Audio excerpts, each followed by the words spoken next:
سلام علیکم، حالتون چطوره؟ یه لحظه این ویدیو رو رد نکنید چون میخوام دلی صحبت کنم باهاتون. آقا ما خیلی استدهای خوبی داشتیم که میتونستن بلاگر بشن و توی صفحه مجازی موفق بشن، ولی چرا نیستن؟ چون ترسیدن. از این ترسیدن که بیان موفق نشن و یا توسط یه عده‌ای مسخره بشن.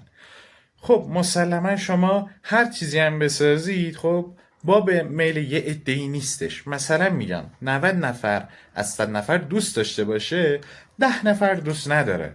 شما به جای اینکه اونا رو توجه کنید، به این 90 نفر توجه کن. از حرفای اینا انرژی بگیر.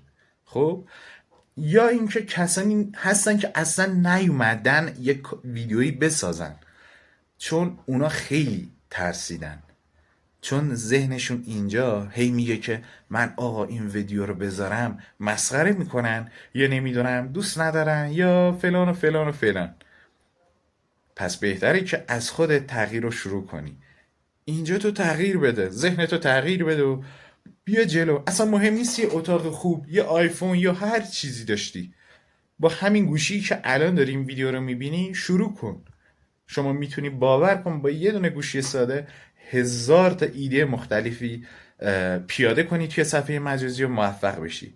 پس منتظرتون هستیم بلاگرها.